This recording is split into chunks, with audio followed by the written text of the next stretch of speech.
ડૉક્ટરે મારી આંખોમાં સીધું જોયું। તેમના ચહેરા પર કોઈ ભાવ નહોતો, ન સહાનુભૂતિ, ન દુઃખ, બસ એક ઠંડી ખામોશી હતી જે મારી આત્માને સ્પર્શી રહી હતી। હું માધવવીર છું અને આજે હું તમને મારા જીવનની એક કહાણી સંભળાવવા જઈ રહ્યો છું જે મને આજે પણ રાતોમાં જગાડે છે, જેણે મારા જીવનના 6 વર્ષ ગાળી લીધા અને મને એવી સચ્ચાઈથી રૂબરૂ કરાવ્યો જેની મેં ક્યારેય કલ્પના પણ નહોતી કરી।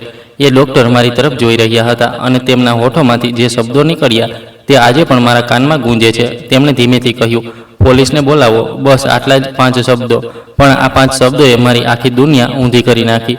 મારા હાથ ધ્રુજવા લાગ્યા, પરસેવો છૂટવા લાગ્યો, મારું ગળું સુકાઈ ગયું અને હું કશું બોલી ન શક્યો। મેં પૂછ્યું કેમ, પણ મારો અવાજ એટલો ધીમો હતો કે કદાચ મેં પોતે પણ ન સાંભળ્યું। ડૉક્ટરે ફરી મારી તરફ જોયું અને કહ્યું કે તમારી પત્ની સાથે જે થયું છે તેની પૂરી તપાસ થવી જોઈએ અને પોલીસને આમાં સામેલ થવું પડશે।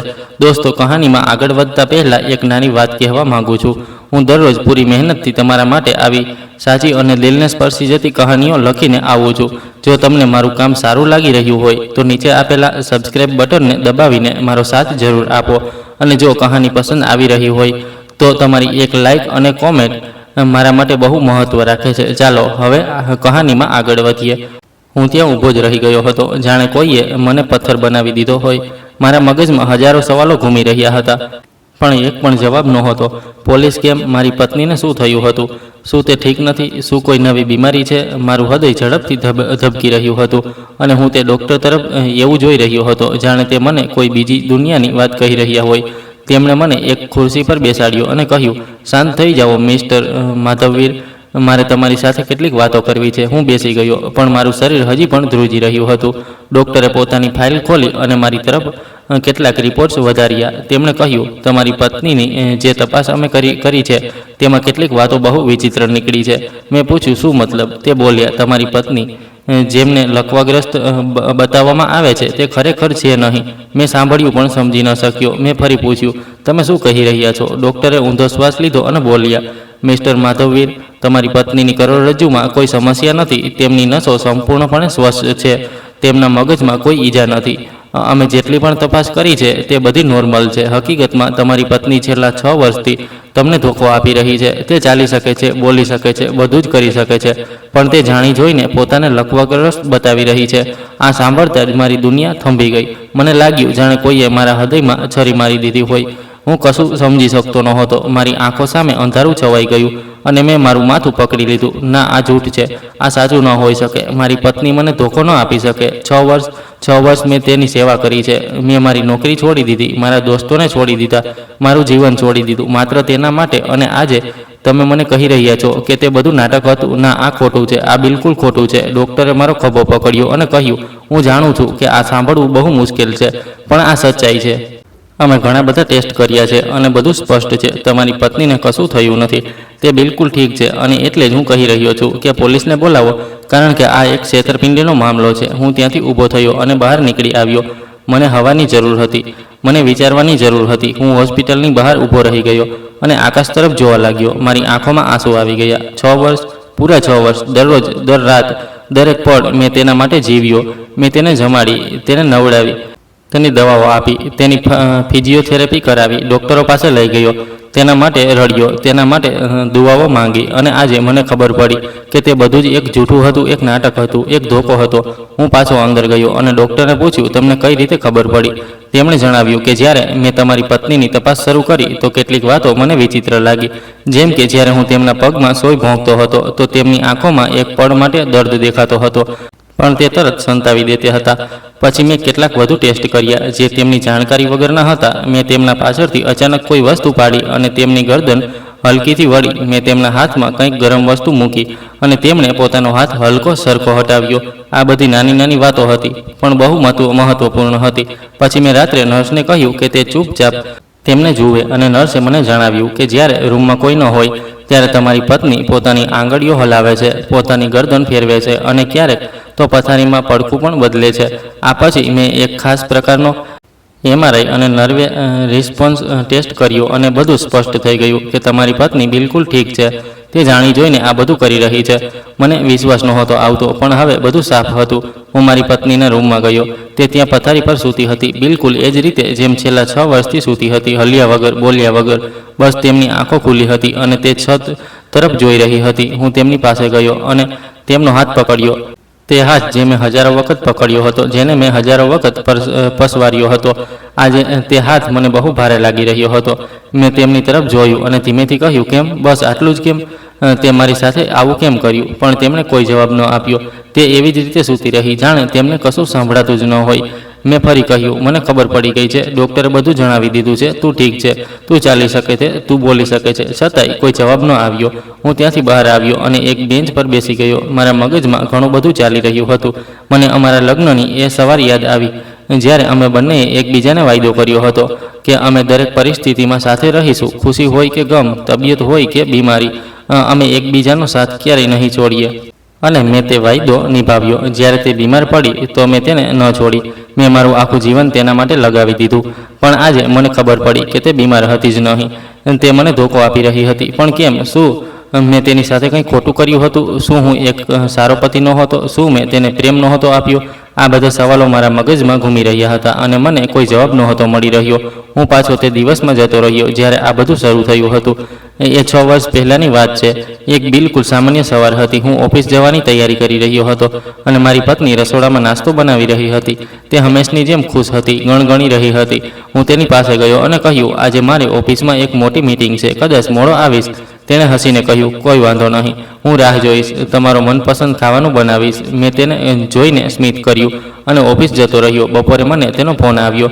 તેણે કહ્યું, મને બહુ જ જોરથી માથું દુખે છે. મેં કહ્યું, દવા લઈ લે અને આરામ કર, હું સાંજે આવીને જોઉં છું. તેણે કહ્યું, ઠીક છે, અને ફોન કાપી નાખ્યો. પણ સાંજે જ્યારે હું ઘરે પહોંચ્યો તો મારું જીવન સંપૂર્ણપણે બદલાઈ ચૂક્યું હતું. મેં દરવાજો ખોલ્યો, અંદર ગયો. ઘરમાં વિચિત્ર શાંતિ હતી. મેં અવાજ આપ્યો પણ કોઈ જવાબ ન આવ્યો. હું રસોડામાં ગયો, કોઈ નહોતું. પછી હું બેડરૂમમાં ગયો અને ત્યાં જે દ્રશ્ય હતું તે મને આજે પણ યાદ છે. મારી પત્ની ભોંય પર પડી હતી, બેહોશ. હું દોડીને તેની પાસે ગયો અને તેને હલાવી. તેની આંખો બંધ હતી, શ્વાસ ચાલી રહ્યો હતો, પણ તે હોશમાં નહોતી. મેં તરત એમ્બ્યુલન્સ બોલાવી અને તેને હોસ્પિટલ લઈ ગયો. ડૉક્ટરે તેને જોઈ, ઘણા બધા ટેસ્ટ કર્યા અને પછી મને બોલાવીને કહ્યું કે તમારી પત્નીની કરોડરજ્જુમાં બહુ ગંભીર ઈજા થઈ છે. હોઈ શકે છે કે તે ફરી ક્યારેય ચાલી ન શકે. મને લાગ્યું જાણે આકાશ મારા માથા પર તૂટી પડ્યું હોય. મેં પૂછ્યું, કેવી રીતે થયું આ? ડૉક્ટરે કહ્યું, કદાચ તે પડી ગઈ હશે અથવા કોઈ અકસ્માત થયો હશે, પણ ઈજા બહુ ઊંડી છે. આવનારા કેટલાક દિવસ બહુ મહત્વપૂર્ણ છે. અમે પૂરી કોશિશ કરીશું, પણ તમે તૈયાર રહેજો. હું ત્યાં ઊભો સાંભળતો રહ્યો અને મારી આંખોમાંથી આંસુ વહેવા લાગ્યા. મારી પત્ની, જે હમણાં જ થોડા કલાક પહેલાં હસી રહી હતી, ગણગણી રહી હતી, ખાવાનું બનાવી રહી હતી, તે હવે કદાચ ક્યારેય ચાલી નહીં શકે. આ કેવી રીતે થઈ શકે? ભગવાન, આ શું થઈ ગયું? આવનારા કેટલાક દિવસ બહુ મુશ્કેલ રહ્યા. મારી પત્ની હોશમાં આવી, પણ તે કશું બોલી નહોતી શકતી. તે પોતાના હાથ પગ નહોતી હલાવી શકતી. તે બસ પોતાની આંખોથી જોઈ શકતી હતી અને તે આંખોમાં બહુ દર્દ હતું. હું દરેક વખતે તેની પાસે રહેતો હતો, તેનો હાથ પકડી રાખતો હતો, તેની સાથે વાતો કરતો રહેતો હતો. હું તેને બોલાવતો હતો કે તું ઠીક થઈ જઈશ, આપણે ફરીથી એ જ રીતે જીવીશું જેમ પહેલાં જીવતા હતા.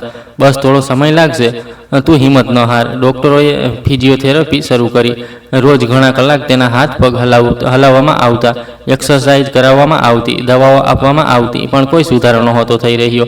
મહિનાઓ વીતી ગયા, પછી વર્ષ વીતી ગયું, પણ કોઈ ફરક ન પડ્યો. ધીમે ધીમે મને સમજાઈ ગયું કે કદાચ હવે તે ક્યારેય ઠીક નહીં થાય. ડૉક્ટરોએ પણ કહી દીધું કે હવે તમે તેમને ઘરે લઈ જઈ શકો છો અને ત્યાં જ તેમની દેખભાળ કરો. હું તેને ઘરે લઈ આવ્યો અને મારું જીવન સંપૂર્ણપણે બદલાઈ ગયું.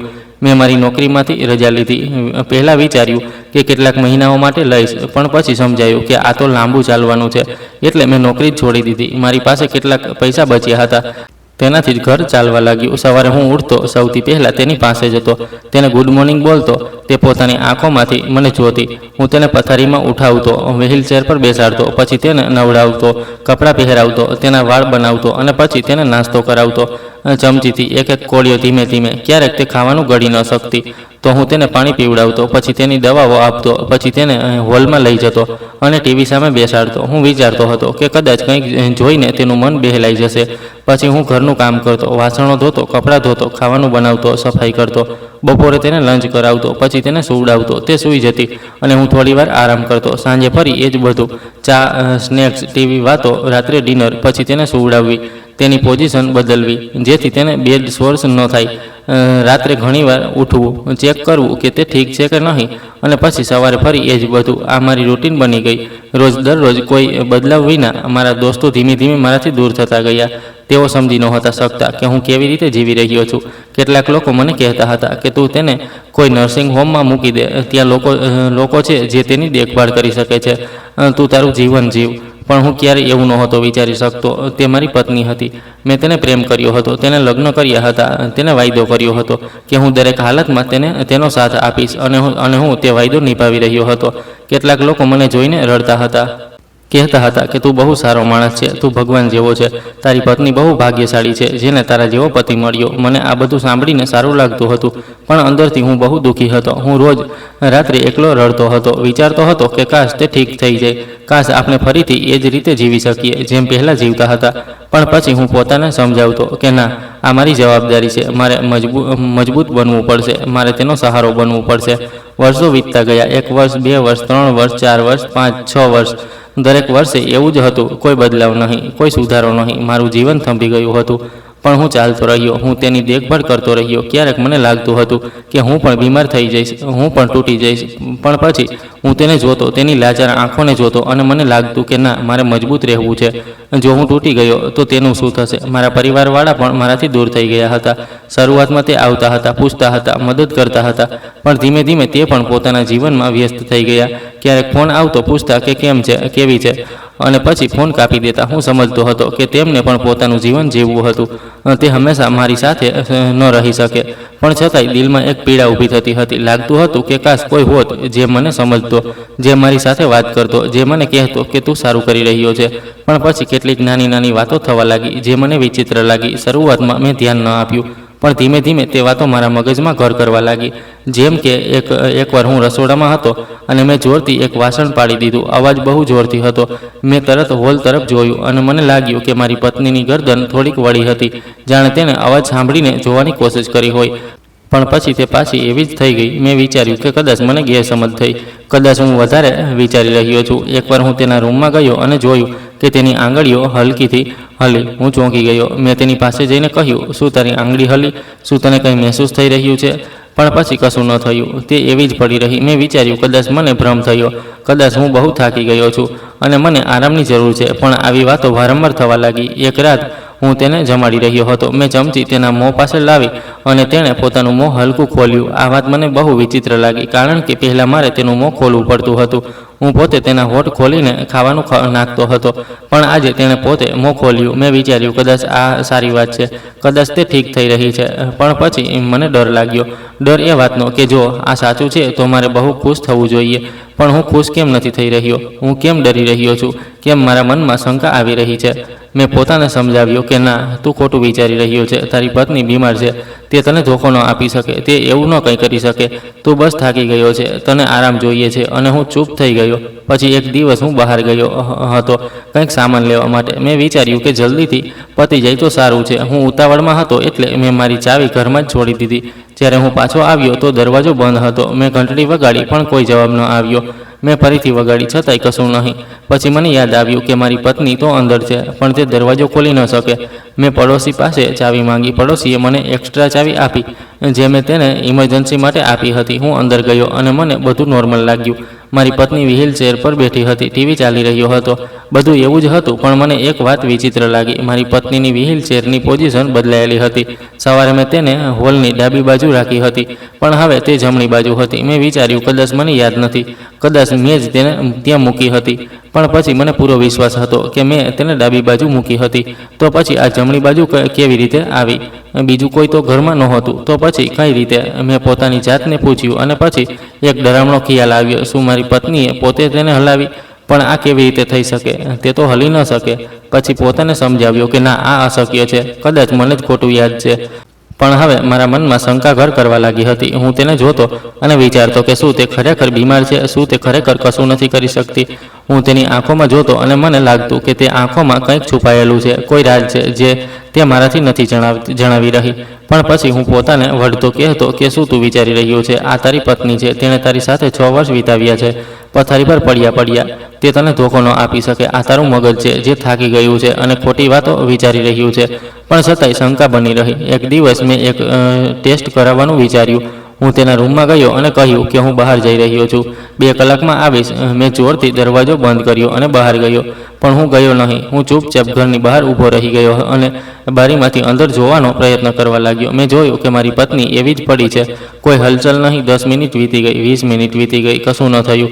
હું પાછો અંદર આવી ગયો અને મને પોતાની જાત પર શરમ આવી. હું મારી પત્ની પર શંકા કરી રહ્યો હતો. આ કેટલી નીચી વાત હતી. મેં પોતાને કહ્યું કે બસ, હવે બસ, હું આવું નહીં કરું.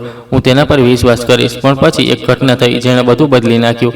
એક દિવસ મારી પત્નીને હલકો તાવ આવ્યો. મેં વિચાર્યું કે કદાચ કોઈ ઇન્ફેક્શન છે. મેં તેને દવા આપી, પણ તાવ ઓછો ન થયો. 2 દિવસ પછી પણ તાવ હતો.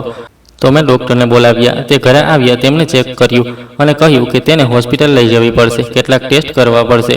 હું તેને હોસ્પિટલ લઈ ગયો. ત્યાં એક નવા ડૉક્ટરે તેને જોઈ. તેમનું નામ ડૉક્ટર વર્મા હતું. તે ઘણા અનુભવી લાગતા હતા. તેમણે મારી પાસે પૂરી કેસ હિસ્ટ્રી પૂછી. મેં તેમને બધું જણાવ્યું કે 6 વર્ષ પહેલાં મારી પત્નીને એક અકસ્માત થયો હતો, કરોડરજ્જુને નુકસાન થયું હતું, ત્યારથી તે લકવાગ્રસ્ત છે. તેમણે ધ્યાનથી સાંભળ્યું અને પછી કહ્યું કે હું કેટલાક ટેસ્ટ કરવા માગું છું, કેટલાક અલગ પ્રકારના ટેસ્ટ. મેં પૂછ્યું કેમ? તે બોલ્યા, બસ મારે કેટલીક વસ્તુઓ સ્પષ્ટ કરવી છે. મેં કહ્યું ઠીક છે, જે પણ કરવું હોય તે કરી લો. ડૉક્ટર વર્માએ ઘણા બધા ટેસ્ટ લખ્યા. MRI, nerve response test, reflex test અને કેટલાક એવા ટેસ્ટ જે મેં પહેલાં ક્યારેય નહોતા સાંભળ્યા. મેં પૂછ્યું, આ બધું કેમ કરી રહ્યા છો? તેમણે કહ્યું, મને કેટલીક વાતો વિચિત્ર લાગી રહી છે. હું માત્ર પાકું કરવા માંગુ છું. મને સમજાયું નહીં, પણ મેં હા પાડી દીધી. આવનારા કેટલાક દિવસ બહુ તણાવપૂર્ણ રહ્યા. એક પછી એક ટેસ્ટ થતા રહ્યા. મારી પત્નીને અલગ અલગ મશીનોમાં લઈ જવામાં આવતી. હું બહાર રાહ જોતો. ડૉક્ટર્સ અને નર્સો આવતા જતા. હું તેમને પૂછતો કે શું થયું. તે કહેતા, હજી રિપોર્ટ આવશે ત્યારે ખબર પડશે. મને બહુ ગભરામણ થઈ રહી હતી. હું વિચારતો હતો કે ક્યાંક કોઈ નવી બીમારી તો નથી, ક્યાંક કંઈક વધુ ગંભીર તો નથી. ભગવાનને આ દુઆ કરી રહ્યો હતો કે બધું ઠીક હોય. પછી એક દિવસ ડૉક્ટર વર્માએ મને પોતાની કેબિનમાં બોલાવ્યો. હું અંદર ગયો. તે પોતાની ટેબલ પર બેઠા હતા અને સામે ઘણા બધા રિપોર્ટ્સ રાખ્યા હતા. તેમણે મને બેસવા માટે કહ્યું. હું બેસી ગયો. મારું હૃદય ઝડપથી ધબકી રહ્યું હતું. તેમણે મારી તરફ જોયું અને કહ્યું, મિસ્ટર માધવવીર, મારે તમારી સાથે કેટલીક વાતો કરવી છે. મેં કહ્યું, હા જણાવો. તે બોલ્યા, પહેલાં હું તમને કંઈક પૂછવા માગું છું. તમારી પત્નીને જે અકસ્માત થયો હતો તેના વિશે તમને કઈ રીતે ખબર પડી? મેં કહ્યું, હું ઓફિસથી ઘરે આવ્યો અને તેમને ભોંય પર પડેલા જોયા. પછી હું તેમને હોસ્પિટલ લઈ ગયો. તેમણે પૂછ્યું, તમે પોતે જોયું હતું કે તે પડી? મેં કહ્યું, ના, હું ત્યાં નહોતો. જ્યારે હું ત્યાં પહોંચ્યો ત્યારે તે પહેલાંથી જ ભોંય પર હતી. તેમણે ફરી પૂછ્યું, તો પછી અકસ્માતની વાત તમને કોણે જણાવી? મેં કહ્યું, ડૉક્ટરોએ કહ્યું હતું કે કદાચ તે પડી ગઈ હશે. તેમણે માથું હલાવ્યું અને કહ્યું, સમજી ગયો.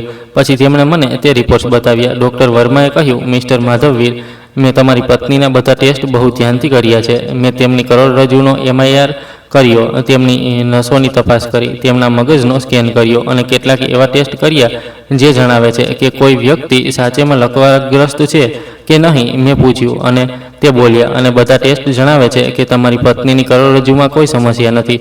તેમની નસો બિલકુલ સ્વસ્થ છે. તેમના મગજમાં કોઈ ઈજા નથી. હકીકતમાં તેમનામાં લકવાના કોઈ લક્ષણ નથી. મેં કહ્યું, મતલબ? તે બોલ્યા, મતલબ સ્પષ્ટ છે. તમારી પત્ની લકવાગ્રસ્ત નથી. તે ચાલી શકે છે, બોલી શકે છે, બધું જ કરી શકે છે. પણ તે જાણી જોઈને એવું નથી કરી રહી. તે જાણી જોઈને પોતાને બીમાર બતાવી રહી છે. મેં કહ્યું, આ કેવી રીતે થઈ શકે? તમે ખોટા છો. આ શક્ય છે? ડૉક્ટર વર્માએ કહ્યું, હું જાણું છું કે આ સાંભળવું મુશ્કેલ છે, પણ આ સચ્ચાઈ છે. મેં આવા ઘણા કેસ જોયા છે જ્યાં લોકો બીમારીનો નાટક કરે છે. તેને ફેક્ટિશિયસ ડિસઓર્ડર કહે છે. કેટલાક લોકો આવું ધ્યાન મેળવવા માટે કરે છે, કેટલાક પૈસા માટે, કેટલાક કોઈ બીજા કારણસર, પણ તે કરે છે. હું ત્યાં બેઠો જ રહી ગયો. મારા મગજમાં કશું નહોતું ચાલી રહ્યું. હું શૂન્ય થઈ ગયો હતો. મને લાગી રહ્યું હતું જાણે આ કોઈ સપનું છે, કોઈ ખરાબ સપનું જેમાંથી હું જાગી જઈશ. પણ ના, આ સચ્ચાઈ હતી. ડૉક્ટર વર્મા મારી સામે બેઠા હતા અને મને જણાવી રહ્યા હતા કે મારી પત્ની છેલ્લા 6 વર્ષથી મને ધોકો આપી રહી છે. મેં પૂછ્યું, તમને કઈ રીતે પાકું ખબર? તે બોલ્યા, મેં કેટલાક ટેસ્ટ કર્યા જે દર્દીને જણાવ્યા વગર કરવામાં આવ્યા છે. જેમ કે મેં તમારી પત્નીના પાછળથી અચાનક એક જોરદાર અવાજ કર્યો. એક નોર્મલ વ્યક્તિ પ્રતિક્રિયા આપે છે અને તમારી પત્નીએ પણ આપી. તેમની ગરદન હલકીથી વળી, પણ પછી તેમણે પોતાને સંભાળી લીધા. એક લકવાગ્રસ્ત વ્યક્તિ આવું ન કરી શકે. પછી મેં તેમના હાથમાં કંઈક ગરમ મૂક્યું. તેમણે પોતાનો હાથ હટાવ્યો. પછી મેં તેમના પગમાં હલકો દર્દ આપ્યો. તેમની આંખોમાં દર્દ દેખાયો. આ બધી નાની નાની વાતો છે. પણ બહુ મહત્વપૂર્ણ છે. એક સાચેમાં લકવાગ્રસ્ત વ્યક્તિ આ બધામાં પ્રતિક્રિયા નથી આપતો, પણ તમારી પત્નીએ આપી. આનો મતલબ છે કે તે મહેસૂસ કરી શકે છે, હલી શકે છે, પણ તે જાણી જોઈને નથી કરી રહી. મેં કહ્યું, આ જૂઠ છે, આ બિલકુલ જૂઠ છે. મારી પત્ની મને ધોકો ન આપી શકે. અમે 6 વર્ષથી સાથે છીએ. મેં તેની એટલી સેવા કરી છે. ડૉક્ટર વર્માએ કહ્યું, હું સમજુ છું, પણ ક્યારેક સચ્ચાઈ બહુ કડવી હોય છે. હું તમને સલાહ આપીશ કે તમે પોલીસને બોલાવો, કારણ કે આ એક છેતરપિંડીનો કેસ છે. જો તમારી પત્નીએ બીમારીનો નાટક કર્યો છે તો તેની પાછળ કોઈ કારણ હશે. કદાચ પૈસા, કદાચ ઇન્સ્યોરન્સ, કદાચ કંઈક બીજું. પોલીસે તેની તપાસ કરવી જોઈએ. મેં કહ્યું, ના, હું એવું ન કરી શકું. તે મારી પત્ની છે. હું તેના વિરુદ્ધ પોલીસમાં ન જઈ શકું. ડૉક્ટર વર્માએ કહ્યું, તમે જે ચાહો તે કરી શકો છો, પણ મારી સલાહ છે કે તમે સચ્ચાઈ જાણો. તમે 6 વર્ષ તમારા જીવનના તેમની સેવામાં લગાવી દીધા છે. તમને આ જાણવાનો હક છે કે કેમ હું ત્યાંથી બહાર નીકળ્યો અને બેન્ચ પર બેસી ગયો. મને ખબર નથી કે હું કેટલી વાર ત્યાં બેઠો રહ્યો. કદાચ કલાકો વીતી ગયા. મારા મગજમાં ઘણું બધું ચાલી રહ્યું હતું. એક તરફ હું પોતાને સમજાવી રહ્યો હતો કે ના, આ ખોટું છે, ડૉક્ટર ખોટા છે, મારી પત્ની મને ધોકો ન આપી શકે, અને બીજી તરફ તે બધી નાની નાની વાતો યાદ આવી રહી હતી જે મને છેલ્લા કેટલાક વર્ષોમાં વિચિત્ર લાગી હતી. તેની ગરદનનું વળવું, તેની આંગળીઓનું હલવું, તેની વ્હીલ ચેરની પોઝિશનનું બદલાવવું, તેની આંખોમાં તે ચમક જે ક્યારેક દેખાતી હતી. બધું જ હવે સમજાઈ રહ્યું હતું. કદાચ ડૉક્ટર વર્મા સાચું કહી રહ્યા હતા. કદાચ મારી પત્ની સાચેમાં મને ધોકો આપી રહી હતી. પણ કેમ? શું કારણ હતું? શું મેં તેની સાથે કંઈ ખોટું કર્યું હતું? પાછો અંદર ગયો અને ડૉક્ટર વર્માને કહ્યું કે હું સચ્ચાઈ જાણવા માંગુ છું. મારે જાણવું છે કે આવું કેમ થયું. તેમણે કહ્યું, સારી વાત છે, હું તમારી મદદ કરીશ, પણ તમારે પોલીસને બોલાવવી પડશે, કારણ કે જો આ એક છેતરપિંડી છે તો તેની તપાસ પોલીસ કરી શકે છે. મેં હિંમત એકઠી કરી અને પોલીસને ફોન કર્યો. મેં તેમને આખી વાત જણાવી. તેમણે કહ્યું કે અમે આવી રહ્યા છીએ. આવનારા 2 કલાકમાં 2 પોલીસવાળા આવ્યા, એક ઇન્સ્પેક્ટર અને એક સબ ઇન્સ્પેક્ટર. તેમણે મારી પાસેથી પૂરી કહાની સાંભળી. પછી તેમણે ડૉક્ટર વર્મા સાથે વાત કરી. તેમણે બધા રિપોર્ટ્સ જોયા. પછી તેમણે કહ્યું કે અમારે તમારી પત્નીની પૂછપરછ કરવી પડશે. મેં કહ્યું, ઠીક છે. અમે બધા તે રૂમમાં ગયા જ્યાં મારી પત્ની હતી. તે પથારી પર સૂતી હતી. તેની આંખો ખુલ્લી હતી. તે અમારા બધાને જોઈ રહી હતી. ઇન્સ્પેક્ટરે તેની પાસે જઈને પૂછ્યું, તમે સાંભળી શકો છો? તેણે કોઈ જવાબ ન આપ્યો. ઇન્સ્પેક્ટરે ફરી કહ્યું, અમે જાણીએ છીએ કે તમે સાંભળી શકો છો, બોલી શકો છો, હલી શકો છો, એટલે કૃપા કરીને સહયોગ કરો. છતાંય કોઈ જવાબ ન આવ્યો. ઇન્સ્પેક્ટરે ડૉક્ટર વર્મા તરફ જોયું. ડૉક્ટરે કહ્યું, જે જણાવ્યું હતું એ આ સરળ નહીં હોય. તે હજી પણ નાટક કરી રહી છે. ઇન્સ્પેક્ટરે કહ્યું, ઠીક છે, તો અમે એક બીજો રસ્તો અપનાવીશું. અમે તમારા ઘરે જઈશું, તમારા બધા કાગળ જોઈશું, તમારા બેંક રેકોર્ડ જોઈશું, તમારી ઇન્સ્યોરન્સ જોઈશું. અમે બધું તપાસીશું, અને જો અમને કંઈ ગડબડ મળી તો તમે મુશ્કેલીમાં મુકાઈ જશો. મેં તે વખતે મારી પત્નીની આંખોમાં જોયું અને મને લાગ્યું કે એક પળ માટે ડર દેખાયો, બહુ હલકો સરખો, પણ મેં જોયો. ઇન્સ્પેક્ટરે પણ જોયું અને તેમણે હસીને કહ્યું, લાગે છે કે અમને સાચી દિશા મળી ગઈ છે. અમે બધા ત્યાંથી નીકળ્યા અને મારા ઘર તરફ ચાલ્યા. રસ્તામાં ઇન્સ્પેક્ટરે મને કહ્યું, મિસ્ટર માધવવીર, હું જાણું છું કે આ તમારા માટે બહુ મુશ્કેલ સમય છે, પણ તમારે મજબૂત રહેવું પડશે. સચ્ચાઈ સામે આવવાની છે અને તે તમને તોડી શકે છે. પણ યાદ રાખો, તમે કંઈ ખોટું નથી કર્યું. તમે એક સારા પતિ હતા. તમે તમારો ધર્મ નિભાવ્યો. જે કંઈ પણ થયું તે તમારી ભૂલ નહોતી. મેં કશું ન કહ્યું, બસ ચૂપચાપ ચાલતો રહ્યો. અમે ઘરે પહોંચ્યા. મેં દરવાજો ખોલ્યો. પોલીસવાળા અંદર ગયા અને ચારે તરફ જોવા લાગ્યા. તેમણે મને પૂછ્યું, તમારી પત્નીના બધા કાગળો ક્યાં છે? મેં તેમને એક કબાટ બતાવ્યું જ્યાં બધું રાખ્યું હતું. તેમણે બધા કાગળો કાઢ્યા અને જોવા લાગ્યા. Medical reports, bank statement, insurance paper, બધું જ. પછી ઇન્સ્પેક્ટરે એક ફાઇલ ઉઠાવી અને તેને ધ્યાનથી જોવા લાગ્યા. તેમણે પૂછ્યું, આ શું છે? મેં જોયું. તે એક ઇન્સ્યોરન્સ પોલિસી હતી. મેં કહ્યું, આ મારી પત્નીનો હેલ્થ ઇન્સ્યોરન્સ છે. અમે તેને લગ્નના 2 વર્ષ પછી લીધો હતો. ઇન્સ્પેક્ટરે પૂછ્યું, આમાં કેટલું કવર છે? મેં કહ્યું, 50 લાખ. ઇન્સ્પેક્ટરે પૂછ્યું, અને શું તમે આના પર ક્લેમ કર્યો છે? મેં કહ્યું, હા, જ્યારે મારી પત્નીની આ હાલત થઈ તો મેં ક્લેમ કર્યો હતો. ઇન્સ્પેક્ટરે પૂછ્યું, અને કેટલું મળ્યું? મેં કહ્યું, હજી સુધી કશું મળ્યું નથી. ક્લેમ પ્રોસેસ થઈ રહ્યો છે. કંપની વારંવાર કેટલાક નવા રિપોર્ટ્સ માંગી રહી છે. ઇન્સ્પેક્ટરે માથું હલાવ્યું અને કહ્યું, સમજી ગયો. આ જુઓ મિસ્ટર માધવવીર, લાગે છે કે તમારી પત્નીએ આ બધું ઇન્સ્યોરન્સના પૈસા માટે કર્યું છે. મેં પૂછ્યું, શું મતલબ? ઇન્સ્પેક્ટરે સમજાવ્યું, જુઓ, જો કોઈને લકવો થઈ જાય તો ઇન્સ્યોરન્સ કંપનીને બહુ મોટો ક્લેમ આપવો પડે છે, ખાસ કરીને જો તે પરમેનન્ટ ડિસેબિલિટી હોય. 50 લાખનો ક્લેમ કોઈ નાની રકમ નથી. કદાચ તમારી પત્નીએ વિચાર્યું કે જો તે બીમાર હોવાનું નાટક કરશે તો તેને આ પૈસા મળી જશે, પણ ઇન્સ્યોરન્સ કંપનીઓ આજકાલ બહુ સ્માર્ટ છે. તે વારંવાર નવા રિપોર્ટ્સ માગે છે, વેરીફાઈ કરે છે, એટલે જ હજી સુધી પૈસા નથી મળ્યા. આ હું સાંભળતો રહ્યો અને મને વિશ્વાસ નહોતો થઈ રહ્યો. મારી પત્નીએ પૈસા માટે આ બધું કર્યું. 6 વર્ષ સુધી પથારી પર પડ્યા રહેવું, મારી પાસે બધું કરાવવું, મારું જીવન બરબાદ કરવું, બધું પૈસા માટે. ના, આ સાચું ન હોઈ શકે. ઇન્સ્પેક્ટરે વધુ કાગળો જોયા અને પછી તેણે એક બીજી ફાઇલ કાઢી. તેણે પૂછ્યું, આ શું છે? મેં જોયું તે કેટલાક જૂના મેડિકલ રિપોર્ટ હતા. મેં કહ્યું, આ તે રિપોર્ટ છે જે અકસ્માત પછી કરાવવામાં આવ્યા હતા. ઇન્સ્પેક્ટરે તેમને ધ્યાનથી જોયા અને પછી કહ્યું, આ જુઓ, રિપોર્ટ્સ અસલી નથી લાગી રહ્યા. કેટલાક સિગ્નેચર મળતા નથી, કેટલાક સ્ટેમ્પ ખોટા છે. લાગે છે કે આ બનાવટી છે. હું આઘાતમાં હતો. મેં કહ્યું, આ કેવી રીતે થઈ શકે? આ રિપોર્ટ્સ તો એ જ હોસ્પિટલમાંથી મળ્યા હતા જ્યાં મારી પત્નીનો ઈલાજ થયો હતો. ઇન્સ્પેક્ટરે કહ્યું, હમણે તે હોસ્પિટલથી વેરીફાઈ કરવું પડશે. જો આ બનાવટી છે તો આ બહુ ગંભીર મામલો છે. આનો મતલબ છે કે તમારી પત્નીએ પહેલેથી જ બધું પ્લાન કર્યું હતું. બનાવટી રિપોર્ટ્સ બનાવ્યા, બીમારીનો નાટક કર્યો અને પછી ઇન્સ્યોરન્સ ક્લેમ કર્યો. આ એક બહુ મોટી છેતરપિંડી છે. હું ત્યાં જ બેસી ગયો. મારા પગ ધ્રુજી રહ્યા હતા, મારું માથું ચકરાઈ રહ્યું હતું. મને લાગી રહ્યું હતું કે હું બેહોશ થઈ જઈશ. સબ ઇન્સ્પેક્ટરે મને પાણી આપ્યું. મેં પીધું અને થોડો સંભાળ્યો. ઇન્સ્પેક્ટરે કહ્યું, મિસ્ટર માધવવીર, હું જાણું છું કે આ બહુ કઠિન છે, પણ અમારે પૂરી તપાસ કરવી પડશે. અમે આ હોસ્પિટલમાં જઈશું, ઇન્સ્યોરન્સ કંપની સાથે વાત કરીશું અને બધી સચ્ચાઈ બહાર કાઢીશું. જો તમારી પત્ની દોષી છે તો તેને સજા મળશે, અને જો કોઈ બીજું આમાં સામેલ છે તો તેને પણ સજા મળશે. મેં પૂછ્યું, અને કોણ સામેલ હોઈ શકે? ઇન્સ્પેક્ટરે કહ્યું, આ હજી તો ખબર નથી, પણ આવા કેસમાં અવારનવાર પરિવારના લોકો કે નજીકના લોકો સામેલ હોય છે. અમે બધાની તપાસ કરશું. આવનારા કેટલાક દિવસ બહુ વિચિત્ર રહ્યા. પોલીસે પૂરી તપાસ શરૂ કરી દીધી. તે એ હોસ્પિટલ ગયા જ્યાંથી તે રિપોર્ટ આવ્યા હતા. ત્યાંના ડોક્ટરો સાથે વાત કરી અને ખબર પડી કે તે રિપોર્ટ્સ બનાવટી હતા. ખરેખર તે તારીખે મારી પત્ની તે હોસ્પિટલમાં હતી જ નહીં. કોઈએ નકલી રિપોર્ટ્સ બનાવ્યા હતા. પછી પોલીસે ઇન્સ્યોરન્સ કંપની સાથે વાત કરી. કંપનીએ જણાવ્યું કે તેમને પણ શંકા હતી, એટલે જ તે વારંવાર નવા રિપોર્ટ્સ માંગી રહ્યા હતા. તેમણે પોતાની તરફથી પણ તપાસ શરૂ કરી હતી. પછી પોલીસે મારી પત્નીના પરિવારવાળાઓની પૂછપરછ કરી. તેની એક બહેન હતી અને એક ભાઈ. બંને સાથે વાત થઈ. શરૂઆતમાં બંનેએ કહ્યું કે તેમને કશું નથી ખબર, પણ જ્યારે પોલીસે તેમના પર દબાણ નાખ્યું તો તેની બહેન તૂટી ગઈ. તેણે આખી સચ્ચાઈ જણાવી દીધી. તેણે જણાવ્યું કે મારી પત્નીએ આ બધું 2 વર્ષ પહેલાંથી જ પ્લાન કર્યું હતું. તેણે પોતાની બહેન અને ભાઈને પણ આમાં સામેલ કર્યા હતા. તે ત્રણેય મળીને બનાવટી રિપોર્ટ્સ બનાવ્યા.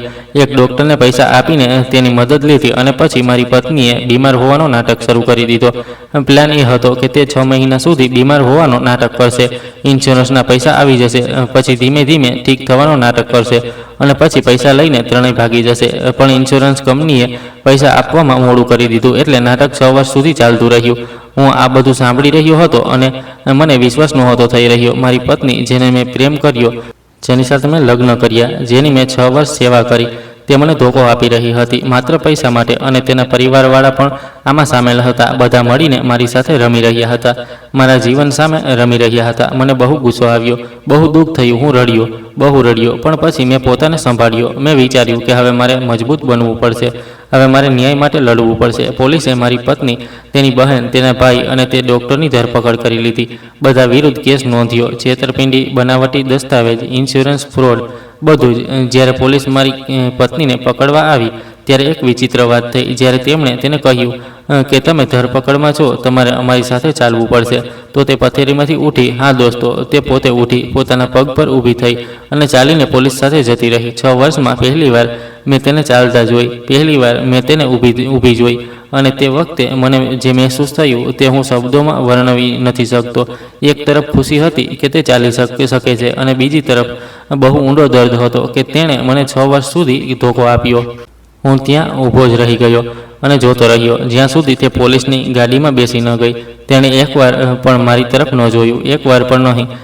જાણે હું તેના માટે કશું નહોતો, જાણે 6 વર્ષની મારી સેવા, મારો પ્રેમ, મારી દેખભાળ બધું જ નકામું હતું. કેસ કોર્ટમાં ગયો. પહેલી સુનાવણીમાં મારી પત્ની અને તેના પરિવારવાળાઓને રજૂ કરવામાં આવ્યા. તે બધાએ પોતાનો ગુનો કબૂલ કર્યો. તેમના વકીલે કહ્યું કે તે બધા માફી માંગે છે, પણ કોર્ટે કહ્યું કે આ બહુ ગંભીર ગુનો છે, માત્ર માફીથી કામ નહીં ચાલે. કેસ મહિનાઓ ચાલ્યો, ઘણી સુનાવણી થઈ. પોલીસે બધા પુરાવા રજૂ કર્યા, બનાવટી રિપોર્ટ, બેંક ટ્રાન્ઝેક્શન, સાક્ષીઓના નિવેદનો, બધું જ. અને અંતે કોર્ટે ચુકાદો સંભળાવ્યો. મારી પત્નીને 5 વર્ષની સજા સંભળાવવામાં આવી. તેની બહેન અને ભાઈને 3 વર્ષની સજા મળી અને તે ડૉક્ટરને 7 વર્ષની સજા મળી, કારણ કે તેણે પોતાની પ્રોફેશનલ ડ્યુટીનું ઉલ્લંઘન કર્યું હતું. આ ઉપરાંત કોર્ટે મને વળતર પણ આપ્યું.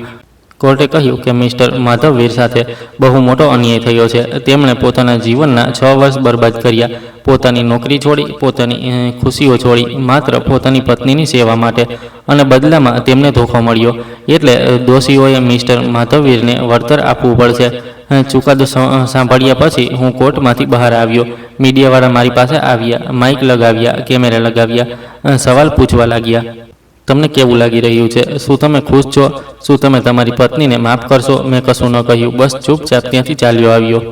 હું ઘરે પહોંચ્યો, દરવાજો ખોલ્યો, અંદર ગયો અને જોયું કે ઘર બિલકુલ ખાલી હતું. તે જ પથારી હતી જ્યાં મારી પત્ની 6 વર્ષ સુધી સૂતી રહી હતી. તે જ વ્હીલચેર હતી જેમાં મેં તેને બેસાડી હતી. તે જ દવાઓ હતી જે મેં તેને આપી હતી. બધું જ એવું હતું, પણ હવે તેનો કોઈ મતલબ નહોતો. હવે તે બધું બસ એક ધોકાની નિશાની હતી. હું બેસી ગયો અને વિચારવા લાગ્યો. 6 વર્ષ, પૂરા 6 વર્ષ મેં શું ગુમાવ્યું? મેં મારી નોકરી ગુમાવી, મારા દોસ્તો ગુમાવ્યા, મારી ખુશીઓ ગુમાવી, મારું જીવન ગુમાવ્યું. અને કેમ? એક જૂઠ માટે, એક ધોકા માટે, પૈસાના લોભ માટે. મને બહુ ગુસ્સો આવ્યો, બહુ દુઃખ થયું. પણ પછી મેં વિચાર્યું કે હવે મારે આગળ વધવું છે. હવે મારે મારું જીવન ફરીથી શરૂ કરવું છે. હું ત્યાંથી ઊભો થયો. મેં તે પથારી હટાવી દીધી, તે વ્હીલચેરને બહાર કાઢી દીધી, તે દવાઓને ફેંકી દીધી. મેં ઘરની સારી રીતે સફાઈ કરી, બધું બદલી નાખ્યું. મને લાગ્યું જાણે હું એક નવી શરૂઆત કરી રહ્યો છું. આવનારા કેટલાક મહિનાઓમાં મેં નવી નોકરી શોધી. હું ફરીથી કામ કરવા લાગ્યો. ધીમે ધીમે હું મારા દોસ્તોને ફરીથી મળવા લાગ્યો. તેમણે મારો સાથ આપ્યો, મને સંભાળ્યો, મને હિંમત આપી, અને ધીમે ધીમે હું ઠીક થવા લાગ્યો. પણ દોસ્તો, એક વાત જે મને આજે પણ પરેશાન કરે છે તે છે વિશ્વાસ. મેં મારી પત્ની પર આંધળો ભરોસો કર્યો હતો. મેં ક્યારેય શંકા ન કરી, ક્યારેય સવાલ ન પૂછ્યો. મેં બસ તેની સેવા કરી, તેને પ્રેમ કર્યો, અને મને શું મળ્યું? ધોકો. આ સચ્ચાઈ મને આજે પણ તોડે છે. મને આજે પણ રાતોમાં ઊંઘ નથી આવતી. મને આજે પણ લાગે છે કે કાશ મેં પહેલાં જ શંકા કરી હોત, કાશ મેં પહેલાં જ સવાલ પૂછ્યો હોત, તો કદાચ મેં આટલા વર્ષો બરબાદ ન કર્યા હોત.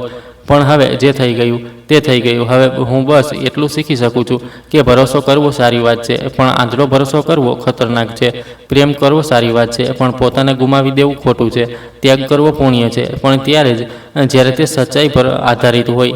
જો કોઈ તમને ધોકો આપી રહ્યું હોય અને તમે તમારું બધું તેના માટે લૂંટાવી રહ્યા હોવ, તો તે ત્યાગ નહીં, પણ તે બેવકૂફી છે. આજે હું તમને આ કહાની એટલે સંભળાવી રહ્યો છું જેથી તમે સાવધાન રહો, તમારી આંખો ખુલ્લી રાખો. કોઈના પર પણ આંધળો ભરોસો ન કરો. સવાલ પૂછો, શંકા કરો. જો કંઈક વિચિત્ર લાગે, કારણ કે ક્યારેક પ્રેમની આડમાં લોકો બહુ મોટા ધોકા આપે છે, અને જ્યાં સુધી તેમને ખબર પડે ત્યાં સુધી બહુ મોડું થઈ ચૂક્યું હોય છે. હું નથી ઈચ્છતો કે તમારી સાથે તે થાય જે મારી સાથે થયું. એટલે સાવધાન રહો, હોશિયાર રહો, તમારા જીવનને સંભાળીને જીવો. આજે જ્યારે હું પાછળ ફરીને જોઉં છું તો મને પોતાની જાત પર ગુસ્સો આવે છે. મને લાગે છે કે હું કેટલો બેવકૂફ હતો. આટલું બધા સંકેતો હતા, આટલી બધી નાની નાની વાતો હતી જે મને જણાવી રહી હતી કે કંઈક ગડબડ છે, પણ મેં અવગણના કરી. મેં પોતાને સમજાવ્યું કે ના, હું ખોટું વિચારી રહ્યો છું. મારી પત્ની મને ધોકો ન આપી શકે. અને આજે જ્યારે સચ્ચાઈ સામે આવી તો મને લાગ્યું જાણે મારી આખી દુનિયા ઊંધી થઈ ગઈ. પણ દોસ્તો, જીવન અહીં જ નથી અટકતું. જીવન ચાલતું રહે છે અને આપણે પણ ચાલવું પડે છે. હું આજે પણ જીવી રહ્યો છું. હું આજે પણ આગળ વધી રહ્યો છું. હા, મને દર્દ છે, હા મને તકલીફ છે, પણ મેં હાર ન માની. મેં પોતાને તોડ્યો નહીં. મેં ફરીથી ઊભા થવાની હિંમત એકઠી કરી, અને આજે હું અહીં છું, તમારી સામે મારી કહાની જણાવી રહ્યો છું, તેથી તમે શીખી શકો, જેથી તમે બચી શકો, જેથી તમારી સાથે તે ન થાય જે મારી સાથે થયું. હું તમને જણાવવા માગું છું કે પ્રેમ આંધળો નથી હોતો. પ્રેમ સમજદાર હોય છે. પ્રેમમાં ભરોસો હોય છે, પણ તે આંધળો ભરોસો નથી હોતો. પ્રેમમાં સવાલ પૂછવાની પરવાનગી હોય છે. પ્રેમમાં શંકા કરવાનો હક હોય છે. જો કંઈક ખોટું લાગે, પ્રેમનો મતલબ એ નથી કે તમે તમારી આંખો બંધ કરી લો અને જે પણ થઈ રહ્યું છે તેને સ્વીકારી લો. પ્રેમનો મતલબ છે કે તમે પોતાની જાતને પણ પ્રેમ કરો, તમારા જીવનને પણ મહત્ત્વ આપો, તમારી ખુશીઓને પણ મહત્ત્વ આપો. જો કોઈ તમને સાચો પ્રેમ કરે છે તો તે તમને ધોકો નહીં આપે, તે તમારો ફાયદો નહીં ઉઠાવે, તે તમારી ભાવનાઓ સાથે નહીં રમે. અને જો કોઈ આવું કરી રહ્યું છે તો સમજી જાઓ કે તે પ્રેમ નથી, તે ધોકો છે, અને તમારે તેનાથી દૂર ભાગવું જોઈએ. મને યાદ છે તે દિવસ જ્યારે કોર્ટે ચુકાદો સંભળાવ્યો હતો. મારી પત્ની ત્યાં ઊભી હતી. તેના ચહેરા પર કોઈ ભાવ નહોતો, ન પસ્તાવો, ન શરમ, બસ એક ખાલી ચહેરો હતો. જજે તેને પૂછ્યું હતું કે શું તારા પતિને કંઈ કહેવું છે? તેણે ધીમેથી માથું હલાવ્યું. તેણે મારી તરફ જોયું અને કહ્યું, મને માફ કરી દો. બસ આટલા 3 શબ્દો, મને માફ કરી દો. 6 વર્ષની છેતરપિંડી માટે, 6 વર્ષની મારી સેવા માટે, 6 વર્ષની મારી જિંદગી બરબાદ કરવા માટે. બસ 3 શબ્દો. મેં તેને જોઈ, મેં તેની આંખોમાં જોયું અને મને ત્યાં કશું ન દેખાયું. કોઈ સાચી માફી નહીં, કોઈ પસ્તાવો નહીં, બસ એક પોકળ માફીનામું હતું જે તેને બોલવું પડી રહ્યું હતું. મેં કશું ન કહ્યું. હું બસ ત્યાંથી ચાલી આવ્યો. મેં તેને માફ ન કરી. હું કદાચ ક્યારે નહીં કરી શકું, પણ મેં તેને જવા દીધી. મેં તે સંબંધને જવા દીધો. મેં તે 6 વર્ષનો જવા દીધા, કારણ કે જો હું તેને પકડી રાખતો તો તે મને વધુ તોડતી અને હું નહોતો ઈચ્છતો કે મારું બાકીનું જીવન પણ બરબાદ થાય. દોસ્તો, આજે મને મારી કહાની શેર કરવામાં કોઈ શરમ નથી, કોઈ ખચકાટ નથી, કારણ કે મેં કંઈ ખોટું નથી કર્યું. મેં મારી પત્નીને પ્રેમ કર્યો, મેં તેની સેવા કરી, મેં મારો ધર્મ નિભાવ્યો, મેં એક સારો માણસ બનવાની કોશિશ કરી. ભૂલ તેણે કરી, ભૂલ તેના પરિવારવાળાઓએ કરી, ભૂલ તે ડૉક્ટરે કરી, મેં નહીં. એટલે મને શરમ નહીં, પણ ગર્વ છે કે હું આટલા વર્ષે કોઈની સેવા કરી શક્યો. હા, મને દુઃખ છે કે તે બધું એક ધોખો હતો, પણ મને ખુશી છે કે હું ઇન્સાનિયત ન ભૂલ્યો. હું મારા વાયદા પર ઊભો રહ્યો અને આજે જ્યારે હું અરીસામાં જોઉં છું તો મને પોતાની જાત પર શરમ નથી આવતી. મને પોતાની જાત પર ગર્વ થાય છે, કારણ કે હું જાણું છું કે મેં મારી તરફથી પૂરી કોશિશ કરી અને જો કોઈએ ધોખો આપ્યો તો તે તેની ભૂલ છે, મારી નહીં. આજે હું તમને કહેવા માગું છું કે જો તમારી સાથે પણ ક્યારે આવું કંઈક થાય, જો કોઈ તમને ધોખો આપે, જો કોઈ તમારી ભાવનાઓ સાથે રમે, તો તૂટશો નહીં, હારશો નહીં. પોતાને દોષ ન આપો, કારણ કે ભૂલ તમારી નથી, ભૂલ તે ઇન્સાનની છે જેને તમારો ફાયદો ઉઠાવ્યો. તમારે બસ એટલું કરવાનું છે કે તે સંબંધમાંથી બહાર નીકળો, તે દર્દને જવા દો અને તમારા જીવનને ફરીથી શરૂ કરો.